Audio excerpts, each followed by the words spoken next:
हम लोग यहाँ पर न्यू एनसीईआरटी सोशल साइंस की क्लास 6 कर रहे हैं, जिसमें आज हम लोग करने जा रहे हैं चैप्टर 5, जिसका नाम है इंडिया दैट इज़ भारत। ठीक, यहाँ पे कुछ लाइंस लिखी हुई है जो श्री अरबिंदो ने बोली है। क्या बोल रहे हैं ये?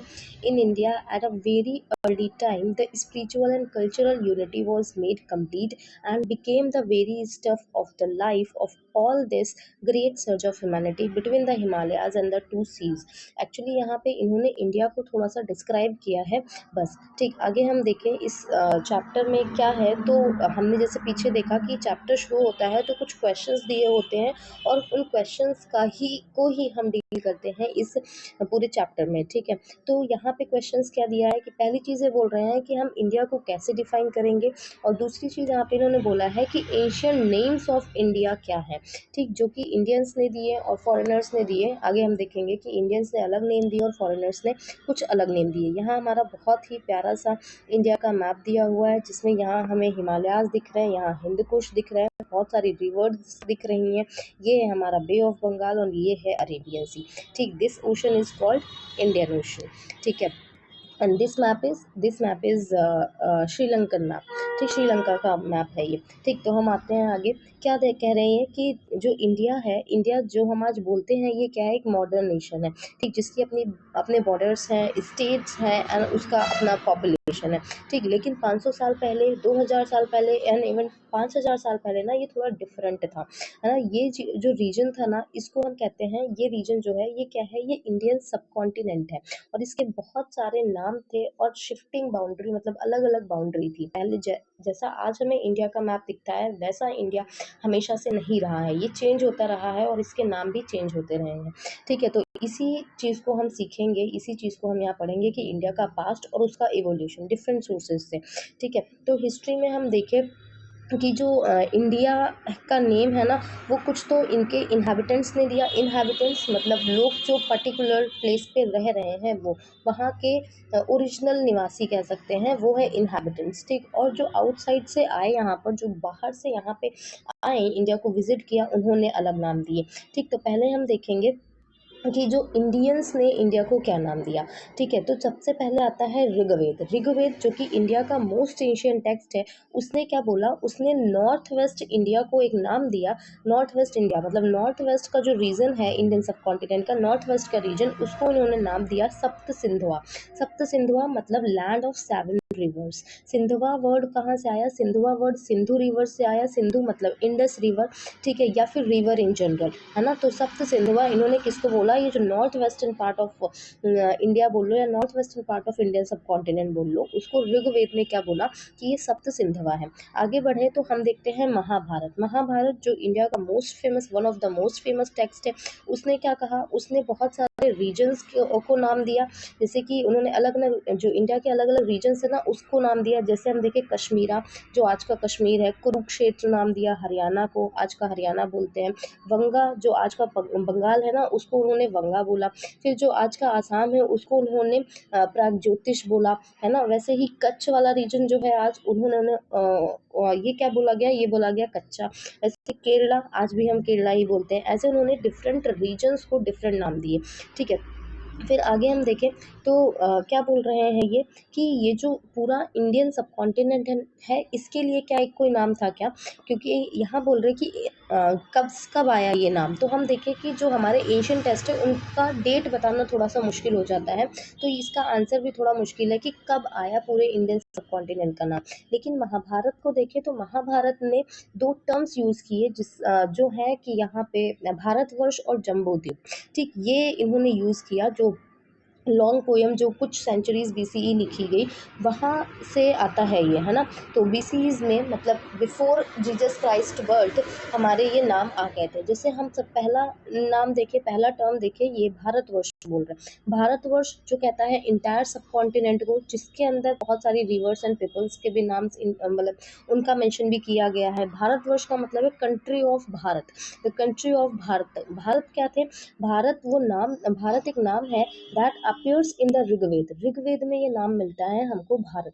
ठीक, तो भारत का जो कंट्री है उसे बोला गया भारतवर्ष। एंड भारत नाम कहाँ मिलता है? तो हमें सबसे पहले ये भारत नाम मिला ऋग्वेद में, जो कि हमारा जो 4 वेद है ना, उसका वन ऑफ द मेन वैदिक मतलब जो एक मेन वेद है ना, where it refers to one of the main Vedic group of people. Okay, यहाँ पे भारत को उन्होंने क्या बोला कि ये जो वैदिक ग्रुप ऑफ पीपल थे ना, उनमें से एक इम्पॉर्टेंट वैदिक ग्रुप ऑफ पीपल था ये भारत, मतलब लोगों का ग्रुप था जो कि ऋग्वैदिक पीरियड में रहता था। इसको इन्होंने बोला भारत, और उनके कंट्री को बोला इन्होंने भारतवर्ष। ठीक, बाद में हम देखें लेटर लिटरेचर्स में तो हमें बहुत सारे किंग ने भारत वर्ड मेंशन किया है। दूसरा टर्म आता है जम्बू द्वीप। जम्बू द्वीप का मतलब क्या है? Island of the fruit of jambu tree, jamun tree है ना, जामुन की ट्री का जो आइलैंड है, मतलब यहाँ पे ये जो जामुन ट्री है ना, ये नेटिव है इंडिया को और हर जगह मिलता है हमको। जैसे कहीं इसको जम्बुल ट्री बोलते हैं, कहीं पर इसको मालाबार प्लम ट्री बोलते हैं, ऐसे अलग अलग नाम से बोलते हैं, लेकिन जामुन ट्री हमको हर जगह मिलता है। तो ये बोल रहे हैं कि जहाँ पे जिस आइलैंड में हमें जामुन ट्री मिल रहा है ना, वो है जम्बू द्वीप। तो इसका मतलब है ये इंडियन सब कॉन्टिनेंट को ही डिस्क्राइब कर रहे हैं। ठीक है, फिर और इंडियन एम्परर से भी हमको इसके क्लू मिलते हैं। जैसे हम अशोका की बात करें, जो कि 250 BC, हम कह सकते हैं कि 250 BC के आसपास थे वो। उन्होंने भी यहाँ पे जम्बू द्वीप वर्ड का मेंशन किया है ना, होल ऑफ इंडिया को डिस्क्राइब करने के लिए जम्बू द्वीप टर्म यूज़ किया है, जिसमें आज का बांग्लादेश, पाकिस्तान और अफगानिस्तान का भी पार्ट आता है। ठीक है, ये पूरा ये जम्बू द्वीप ये बोलते हैं।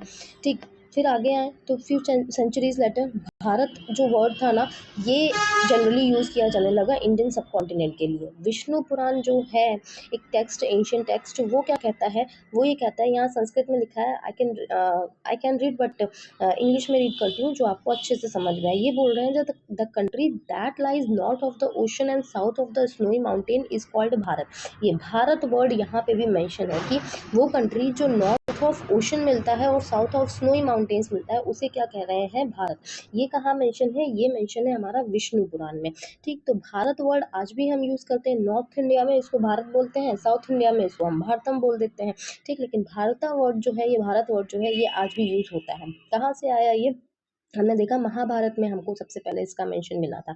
ठीक है, फिर हम देखें कि डिफरेंट पार्ट्स ऑफ कंट्री ने भी सिमिलर डेफिनेशंस अडॉप्ट किए हैं। ठीक, जैसे तमिल लिटरेचर की बात करें तो तमिल लिटरेचर में एक किंग को प्रेज करते हुए जिसका नाम था एक तमिल लिटरेचर जो एक किंग को प्रेज कर रहा है, वो किंग जिनका नाम था from cape Kumari in the south, from the great mountain in the north, from the ocean on the east and on the west. इसका मतलब क्या है? वो किंग किसकी बात कर रहे हैं? वो किंग जो भी रूल कर रहा है इंडियन सब कॉन्टिनेंट पर, है ना। केप कुमारी साउथ में है, ग्रेट माउंटेन्स है नॉर्थ में, उसके बाद ओशन से ईस्ट एंड वेस्ट में। हम देखें तो ये किसकी बात कर रहे हैं? ये हमारे इंडिया की बात कर रहे हैं। ठीक है, तो इससे हमें ये पता चलता है कि जो एंशियंट इंडियंस थे ना, वो हमारे इंडियन सब कॉन्टिनेंट की ज्योग्राफी के बारे में बहुत अच्छे से जानते थे।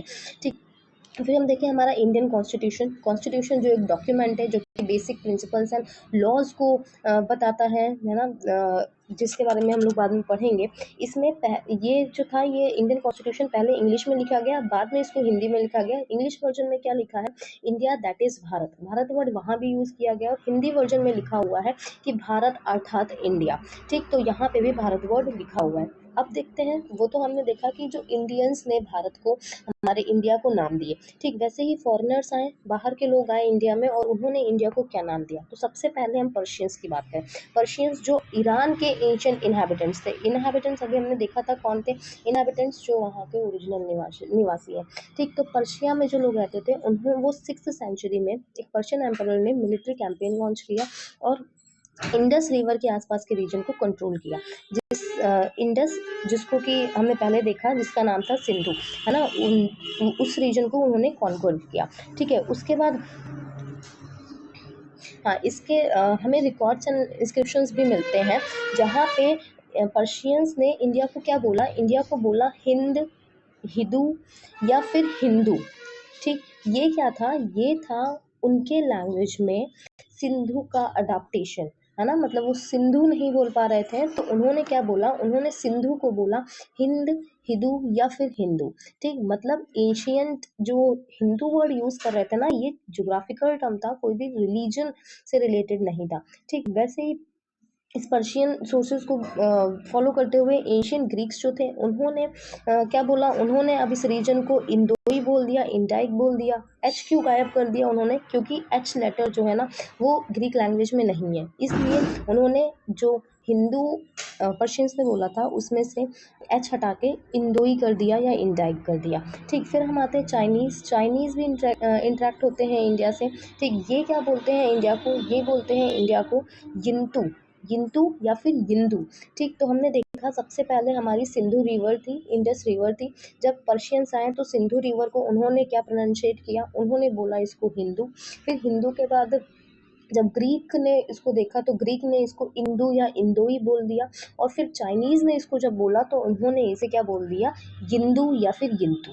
ठीक है, ये इंडियन कॉन्स्टिट्यूशन का पार्ट एक पेज दिया हुआ है, अगर आप चाहें तो आप इसे पढ़ सकते हैं। आपको जो पीडीएफ होगी बुक की उसमें मिल जाएगा।